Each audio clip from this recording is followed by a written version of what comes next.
आपके बीच में, आम जनता के बीच में जिस तरीके की गलतफहमियां फैलाई जा रही हैं, उन्हीं गलतफहमियों में कई एक बातें ऐसी हैं, जैसे कि अभी तो वर्तमान में कल ही संजय सिंह आप पार्टी के जेल से रिहा हुए। जेल से रिहा हुए तो कोई उनके ऊपर आरोप खत्म नहीं हुआ, सशर्त वो जब जमानत पर रिहा हुए। इसके बावजूद भी जिस तरीके से जश्न मनाया जा रहा है, जिस तरीके की बातों का गलतफहमी फैलाई जा रही है, उसी के मद्देनज़र हम आपके बीच में कुछ एक बिंदु हैं जिनके ऊपर आप सभी को अवगत कराना चाहेंगे। मैं अपने ललितपुर सदर विधायक आदरणीय रामरतन जी कुशवाहा से अनुरोध करेंगे कि इस विषय पर जो हमारा प्रेस नोट है इसमें आप अपनी बात को रखें। सभी पत्रकार बंधुओं को प्रणाम। जैसा कि आप सबको मालूम है कि अभी रामलीला मैदान में इंडी गठबंधन के द्वारा देश बचाओ के नाम पर रैली की गई, जबकि हम सब जानते हैं कि निरंतर इंडी गठबंधन केवल भ्रष्टाचारियों को बचाने के लिए एकत्र हुए हैं।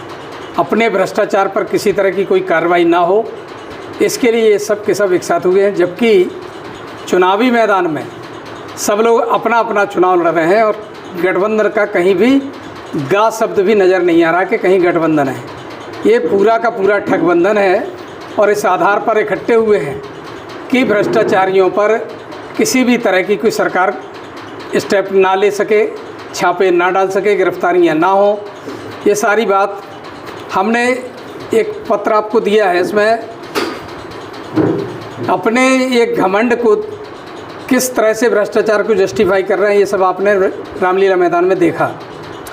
प्रधानमंत्री मोदी जी कहते हैं भ्रष्टाचार हटाओ, मगर ईटी गठबंधन के नेता कहते हैं कि भ्रष्टाचारी को बचाओ। ईडी गठबंधन के नेता प्रधानमंत्री जी पर चाहे जितने भी हमले करें, प्रधानमंत्री मोदी जी रुकने वाले नहीं हैं। प्रधानमंत्री मोदी जी के लिए देश की 140 करोड़ जनता उनका परिवार है और मोदी जी अपने परिवार को भ्रष्टाचारियों से बचाने की लड़ाई लड़ रहे हैं। जिसने देश को लूटा है उसे लौटाना ही पड़ेगा, ये मोदी जी की गारंटी है। ये घोटालेबाजों की बारात है, जहाँ सब देश को लूटना चाहते हैं और ये भी चाहते हैं कि उनके भ्रष्टाचार पर चर्चा भी ना हो। मतलब घोटाला अपना हर रोज़ बड़े चाव से करते हैं वो, और ये भी चाहते हैं कि कोई एक्शन भी ना हो। ये गठबंधन जनबंधन नहीं ठगबंधन है, लेकिन गठबंधन है कहाँ? इस घमंडिया के काम क्या है? इनके काम है, आम आदमी पार्टी कहती है कि केजरीवाल की गिरफ्तारी के समर्थन में रैली हो रही है। कांग्रेस कहती है कि यह किसी व्यक्ति के समर्थन में नहीं, बल्कि पूरे गठबंधन की रैली है। कांग्रेस आम आदमी पार्टी दिल्ली में तो इलीलू करती हैं, लेकिन पंजाब में हम आपके हैं कौन हो रहा है। पश्चिम बंगाल में ममता ने साथ में लड़ने से इनकार कर दिया। बिहार में आरजेडी ने अपने उम्मीदवार पहले से घोषित कर दिए। कर्नाटक में उद्धव ठाकरे ने अपने उम्मीदवार घोषित कर दिए। कांग्रेस और आम आदमी पार्टी छोड़कर उनके सांसद और विधायक भाग रहे हैं। उत्तर प्रदेश में कांग्रेस को कोई भाव नहीं दे रहा। इस घमंडिया के काम क्या है? इनके काम जितना हो सके लूटो, हर दिन नया झूठ बोलो, मोदी जी को गाली दो, देश को बदनाम करो, हिंदू धर्म को गाली दो, जम करके घोटाले करो, जांच एजेंसियाँ जब नोटिस दें तो इग्नोर करो, कार्रवाई हो तो कोर्ट पहुँचो, कोर्ट भी फटकार लगाए तो विक्टिम कार्ड खेलो। देश के लोकतंत्र पर खतरा बताओ, जनता को गुमराह करो, सारे चोर इकट्ठे हो जाओ, जोर जोर से बोलो, छाती पीट पीट कर बोलो कि भ्रष्टाचारी बचाओ। इस टोली को देखिए तो पता चलेगा कि जो भ्रष्टाचारी हैं, जो भ्रष्टाचार के मामले या तो जेल में हैं या बेल पर हैं, वे भ्रष्टाचार बचाओ रैली निकाल रहे हैं। ये संदेश खाली पर चुप रहते हैं। इनके नेता देश तोड़ने की बात करते हैं, लेकिन उस पर कार्रवाई के बजाय लोकसभा को टिकट दे देते हैं। ये देश की शक्ति का अपमान करते हैं, लेकिन सब चुप रहते हैं। ये शाहजहां शेख जैसे अपराधी पर भी चुप रहते हैं। ये उदयनिधि स्टालिन के सनातन विरोधी बयान पर चुप रहते हैं। ये रामचरितमानस के अपमान पर चुप रहते हैं। ये अपने घोटालों पर चुप रहते हैं, लेकिन सज़ा पर सवाल उठाते हैं। ये हिंदू देवी देवताओं के अपमान पर चुप रहते हैं। ये झूठे आरोप लगाते हैं, लेकिन बाद में माफ़ी मांगते हैं। पंजाब में जेल पर हमला होता है और ये चुप रहते हैं। इनके चेहरे देखिए, हर एक चेहरे पर घोटाले और भ्रष्टाचार का काला धब्बा है। जेल में बंद नेताओं को कोर्ट भी जमानत नहीं दे रही। सत्येंद्र जैन को जमानत देने से कोर्ट का इनकार, मनीष सिसोदिया को जमानत कोर्ट नहीं दे रहा, संजय सिंह को सशर्त जमानत दे दी गई है, केजरीवाल कोर्ट के आदेश पर रिमांड में हैं और अब तिहाड़ जेल में भेज दिए गए हैं। हेमंत सोरेन को जमानत भी कोर्ट नहीं दे रही। कांग्रेस पार्टी से इनकम टैक्स की रिकवरी को दिल्ली हाई कोर्ट सही ठहरा रहा। शाहजहां शेख पर कोर्ट ने संज्ञान लिया। लालू यादव पर कोर्ट से मामला तय हो रहा है। तो क्या ईडी ठगबंधन कोर्ट के खिलाफ ये रैली कर रहा है? आजकल देश में विपक्षी पार्टियों द्वारा भ्रष्टाचार को मेडल की तरह पेश करने का फैशन चल पड़ा है। उनका भ्रष्टाचार ही उनका शिष्टाचार बन गया। मामला कोर्ट में हो तब भी इन सबको चिल्लाना है। कोर्ट में दलीलें काम नहीं आती तो बाहर में हल्ला मचाते हैं। आइए ईडी गठबंधन के यूपी पार्टनर्स को जाने। कांग्रेस आकाश से लेकर पाताल तक और आज़ादी से लेकर आज तक जिस पर घोटाले ही घोटालों के आरोप हैं, इसका शीर्ष नेतृत्व 5000 करोड़ के घोटाले में जेल से बेल पर चल रहा। जीप घोटाले से लेकर हेलीकॉप्टर घोटाले तक और देश के लोकतंत्र को बदनाम करने से लेकर चीन की सत्तारूढ़ पार्टी से डबल साइन करने तक इन पर आरोप लगे हुए हैं। और मज़ा ये कि गर्व से इसे बताते भी नहीं थकते। कांग्रेस के तमाम नेता जी भर के जिस पार्टी को हर दिन गाली देते थे, आज उनके साथ गलबैयाँ कर रहे हैं। सपा सब जानते हैं कि इन्होंने किस तरह से भ्रष्टाचार किया। भ्रष्टाचार तो पूरा देश जानता है, लेकिन इनके परिवारवाद से भी उत्तर प्रदेश की जनता पीड़ित रही। जो पार्टी कभी कांग्रेस को देश की सबसे भ्रष्टाचारी पार्टी कहा करती थी, आज उन्हीं के साथी बनी हुई है।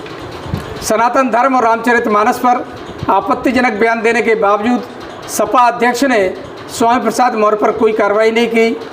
अपने नाम में समाजवादी लेकर चलने वाली इस पार्टी के शीर्ष नेता को समाज और जनता नहीं, सिर्फ अपने परिवार की चिंता है। कांग्रेस बताए कि इनकम टैक्स ने जो नोटिस दिया वह सही है या गलत, आपने टैक्स चोरी की या नहीं। कांग्रेस बताए कि उसने समय पर इनकम टैक्स फाइल क्यों नहीं की, आय को कम करके क्यों बताया। आम आदमी पार्टी बताए क्या सुनीता केजरीवाल अब अघोषित रूप से मुख्यमंत्री हैं, क्योंकि अब वही केजरीवाल की कुर्सी का इस्तेमाल कर रही हैं। आम आदमी पार्टी बताए कि शराब घोटाले में कोर्ट उनके नेताओं को जमानत क्यों नहीं दे रही। जब 9 बार सम्मन गया तो केजरीवाल पेश क्यों नहीं हुए? क्या भी ये चाहते थे कि जानबूझकर मामला चुनाव तक जाए और वे गिरफ्तारी पर विक्टिम कार्ड खेल सकें। झारखंड मुक्ति मोर्चा बताए कि झारखंड का मुख्यमंत्री कौन है, चंपई सोरेन या कल्पना सोरेन। जब यह ईडी गठबंधन है नहीं तो यह रैली क्या भ्रष्टाचार बचाओ रैली नहीं है। ये हमारी पार्टी का आम आदमी party, Samajwadi party, Congress party, ED गठबंधन में जितने दल शामिल हैं उनसे सवाल भी है और उनके द्वारा जो कृत्य किए गए उन पर कार्रवाई करने के लिए अगर सरकार कार्रवाई कर रही है, कानून काम कर रहा है, तो इस पर इस तरह से कानून का उल्लंघन करना कि 9 बार सम्मान मिले फिर भी जाकर के पूछताछ ना करवाना, और आज जब गिरफ्तारी हुई है तो जनता के सामने इस तरह से दहाड़ मार के छाती पीट कर रो रहे हैं जैसे सब कुछ इनका लुट गया हो। हमारे मोदी जी का सीधा कथन है कि हम देश में भ्रष्टाचारियों को नहीं छोड़ेंगे और जो भी करना पड़ेगा वो कार्रवाई कानून के माध्यम से कराएंगे। विधायक जी, इसमें बसपा का नाम नहीं है। बसपा से क्या अंदरूनी गठबंधन? बसपा एक्चुअल में ईडी गठबंधन में नहीं है। आपके साथ भी तो नहीं है? नहीं, हमारे साथ नहीं है। या भ्रष्टाचारी नहीं है? देखिए, मामले नहीं है बसपा। हमने साथियों के बारे में बात की है, जो भी पार्टी गठबंधन में है उन सब पर ये प्रश्न चिन्ह है। बाकी जो अलग से तो आपकी विपक्षी पार्टी बसपा है या आपके साथ? नहीं, हमारी विपक्षी पार्टी है। तो उसके भ्रष्टाचार का उल्लेख तो नहीं है? देखिए, अभी भ्रष्टाचार के संबंध में सरकार के जो संस्थान है वो कार्रवाई कर रहे हैं, उन पर भी कार्रवाई होगी, ये हम कह सकते हैं। अच्छा, इसमें आपने एक मुद्दा बताया सारे चोर इकट्ठे हो जाओ। आज की तारीख में अगर ललितपुर भाजपा में देखें, हम देश की राजनीति ललितपुर से आप प्रेस कॉन्फ्रेंस कर रहे हैं, तो यहाँ के जितने भी चोर और भ्रष्टाचारी नेता हैं आपने भाजपा में शामिल कर लिए हैं। ये आपके लिए भी राष्ट्रीय स्तर से लेकर जनपद स्तर तक देखिए, हमारा भी था। देखिए राष्ट्रीय स्तर, एक मिनट सुन लें आप, राष्ट्रीय स्तर पर जितने भ्रष्टाचारी थे उन्हें मुख्यमंत्री बनाए बैठा ले हो, असम के या महाराष्ट्र के मंत्री बनाए बैठा ले हो। माने ऐसी कौन सी भाषा मशीन है जो भाजपा में आते ही आदमी शुद्ध हो जाता है, व्यवसाय मुक्त हो जाता है। देखिए, आपके सवाल के संबंध में कहना चाहूँगा, वर्तमान में जो लोग भी पदों पर हैं, चाहे हेमंत बिस्वा हो अथवा कोई अन्य मंत्री, इन पर कभी कहीं भी कोर्ट में किसी तरह का भ्रष्टाचार का आरोप अभी पेंडिंग में नहीं है। और अजित पवार पर भी कोई कार्रवाई अगर है तो कोर्ट डिसीजन करेगी। मोदी जी ने वो उनके खिलाफ नहीं, तमाम आरोप प्रत्यारोप करे। देखिए, हमने जो भी आरोप जहां लगाए होंगे उनकी जांच हो रही होगी। भाजपा ने ही आरोप लगाए थे, वो उनको महाभ्रष्टाचारी। देखिए, ये तो हम लोग केजरीवाल के भाषणों को देख ले, फिर हमसे कोई प्रश्न करें क्या बोलते थे और क्या करते एक देश पे न जाए लोकल का मुद्दा है। यह एक पंचायत सदस्य पर 116 मुकदमे हैं। एक तरफ योगी जी अपराधियों पर शिकंजा कसती है, उन्हें जेल में डालती है, दूसरी तरफ अपनी पार्टी में लेके वो पार्टी में आके रातों रात माननीय बन गए। देखिए, मुख्यमंत्री जी को आपने अवगत नहीं कराया कि इस प्रकार का अपराधी है। देखिए, हमारी मुकदमे है उस पर हमारा माननीय महोदय, मैं बताना चाहूँगा, हमारी पार्टी का ये सोच है कि अगर कोई गुंडा बदमाश ठीक हो रहा है, सुधर रहा है, तो हम उसको मौका देते हैं सुधरने का। लेकिन कानूनी कार्रवाई किसी पर चल रही है, उसका कोई मुकदमा हमारी पार्टी वापस नहीं लेगी, ये हमको विश्वास दिलाते हैं। नहीं तो अपराधियों को शामिल करना क्या अच्छा है? नहीं, अपराधियों को कतई शामिल नहीं किया जाएगा, ना अपराध में सहयोग किया जाएगा उसके। ललितपुर में किया तो गया नहीं, ललितपुर में जिस पर को आप अपराधी बता रहे हो उस पर अभी किसी तरह की कोई कार्रवाई सियासी मुकदमे बरकरार है, उन पे कोर्ट में चल रहे हैं। यदि आप उन्हें अपराधी नहीं मान रहे थे तो उनकी जमीनों का कुर्क क्यों किया गया? नहीं, ये देखिए, प्रॉपर्टी को सीज की गई। और आपको विधायक जी को अवगत करवा दें, भाजपा में शामिल होते ही उनकी सफारी छूट गई, कोतवाली में रखी, कहलाने लगे, तो वो सफर कर रहे हैं। देखिए, हमीरपुर में चालान हुआ है अभी उस सफारी का ऑनलाइन। इस संबंध में हमारे शीर्ष नेतृत्व ने जो निर्णय लिया है, उस निर्णय के आधार पर हम नीचे लोगों को ले रहे हैं और शीर्ष नेतृत्व के निर्देश को पालन करना हम लोगों की जिम्मेदारी है। दूसरे पे आरोप कैसे लगा सकते? नहीं, हम केवल ईडी गठबंधन पे, देखिए, हमने मौका दिया है, हमारे साथ जो लोग आए हैं, हम उनके अपराधों पर किसी तरह से उनको क्षमादान नहीं दे रहे हैं, उन पर कार्रवाइयाँ होंगी। देखिए, ये सब चीज़ जनता जानती है, भाजपा को चुना और वही उनके भाजपा के बड़े नेता, ये सभी जनता जानती है भाई, ये सब कुछ जनता जानती है। आप अपराधियों को संरक्षण दे रहे हैं? नहीं, बिल्कुल संरक्षण नहीं है हमारे यहाँ अपराधी को। आप तो हमें बात से मशीन का पाउडर बता दो जिसमें आके उस पाउडर को हमसे ज़्यादा आप लोग जानते हो, इसलिए आपका वही। भारत माता की जय।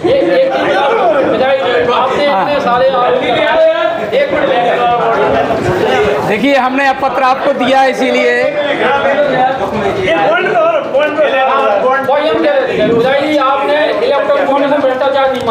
नहीं, इलेक्ट्रॉनिक बॉन्ड एक सुधार की प्रक्रिया के लिए प्रारंभ किया गया था और आपने देखा होगा इलेक्ट्रॉनिक बॉन्ड पर हमारे चुनाव आयोग ने रिजर्व बैंक से जो भी जानकारी लेना चाहिए, स्टेट बैंक से जो जानकारी लेना चाहिए, उस पर पूरी जानकारी रिजर्व बैंक और स्टेट बैंक ने चुनाव आयोग को दी है।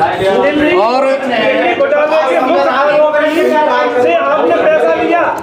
देखिए, इस संबंध में हम ये कह सकते हैं, इलेक्ट्रोल पर बॉन्ड पर हम लोग निरंतर अध्ययन कर रहे हैं। भ्रष्टाचार की परिधि में अगर ये आता है तो सरकार इस पर भी नियम बनाएगी और इसको खत्म करने का काम करेगी। बाप, हाँ, जो पैसा हड़पा है हमने, हम गरीबों में बांटेंगे उसे। हम पार्टी फंड में नहीं लेंगे उसे। इसलिए आप इलेक्ट्रॉल बॉन्ड जो बने थे वो ये किन सज्जन का है भाई? सेलन तुम्हारा जनता के लिए बने थे, उसके लिए आप देख रहे हैं कितना है, ये सब लोगों के जानकारी